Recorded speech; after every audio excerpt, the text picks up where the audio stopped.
American people send me a Congress that supports the right to choose, I promise you, I'll restore Roe v. Wade as the law of the land again.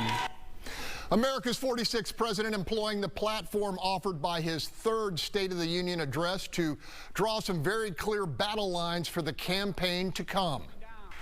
I will not demonize immigrants saying they are poison in the blood of our country.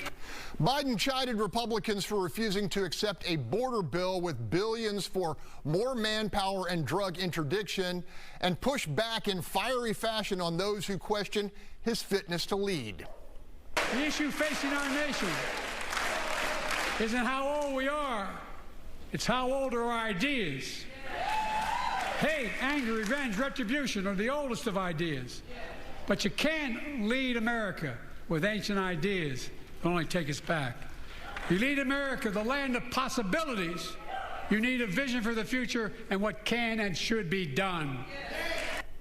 Panel, it was one of many shots aimed at Donald Trump during an hour-long speech intended to convince voters Joe Biden still has gas in the tank for another term.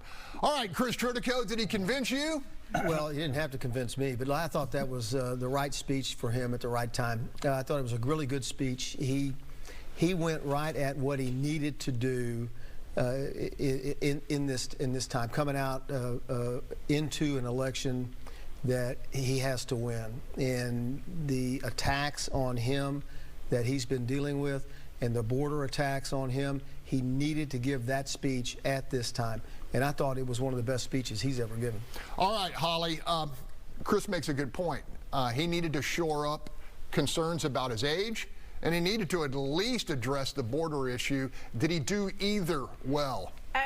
Well, it depends on your perspective, of course. And, you know, this wasn't really a State of the Union address. This was a campaign speech. Not only was it a campaign speech, it wasn't one for a general election. It was a campaign speech for the Democratic primary. He seemed to be trying to prove to his fellow Democrats that he's up for the job, and all of his appeals were to them. There were not a lot of appeals to the independents, who really will be the decisive factor in this campaign this year. As for the border, that was near the end, only after he talked about potato chips and things like that. You know, again, some misinformation about what was in that border bill. There were a few good things, but it was mostly smoke and mirrors, and it allowed 5,000 people to come across the border every day before they would actually declare an emergency, and that emergency power was very, very limited and really wouldn't do nothing to stop what's happening at the border at this moment. All right, let's go to our most outspoken and prominent independent, Marcus Davis. Your impression of this speech, do you think Joe Biden,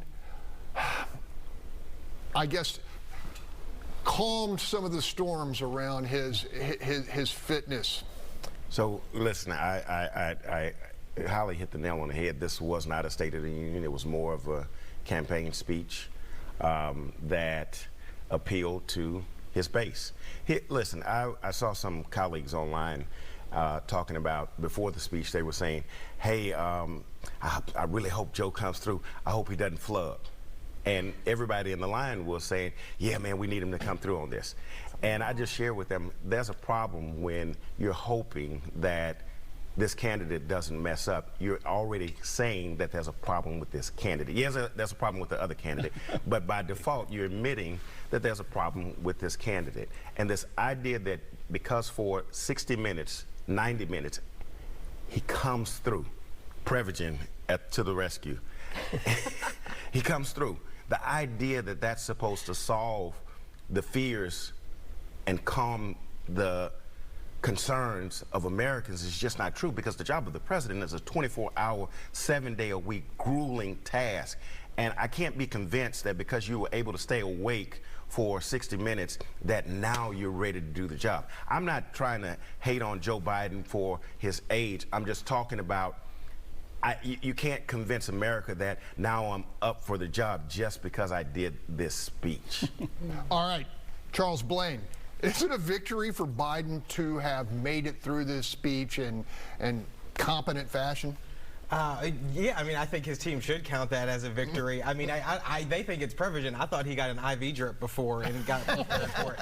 But I did watch it, and I mean, I walked away thinking, well, that was a good performance. But the reason it was a good performance was because the bar is on the floor. I mean, we have seen for the past year and a half, when he's been speaking to the media and doing all these interviews, it hasn't been well. And so for him to go up there, like Marcus said, and be able to compose himself and present very well for an hour and a half, well, even a college kid could do that, you know? And so it leaves more questions, and I think people are still going to be watching to see how well he handles it moving forward. And I think Holly makes a good point about the fact that this was a primary election speech. The night after the night of Super Tuesday, he released a statement saying, you know, Nikki Haley voters, there's a place for you over here, blah, blah, blah, blah, blah. Well, he didn't appeal to them during this speech. If he did, I don't know where. And I was looking at some of the comments from Nikki Haley voters the next day, and they were like, well, I didn't see anything in there that would pull me over. And so I don't really know what he was intending to do. If the goal was to reach a general election audience, I don't think he did that. If the goal was to just feed the base and talk to primary election voters, some of them, then I think he probably did that well. All right, Sergio Lita, you get to close 45 seconds. Well, not only did he have more gas in the tank, he has a reserve tank. I mean, that was an incredible speech. I mean, he hit it on the nail. I mean, he talked about the greatest economic recovery since the Great Depression. He talked about supporting unions, supporting women, right to choose. I mean, talked about the student debt forgiveness. He's keeping his promises. And let me tell you, he is 4 more years, and we want him to get across the finish line. And after that, Kamala Harris, come on. Context on the economy. We're going to go to break. We're going to talk about it some more.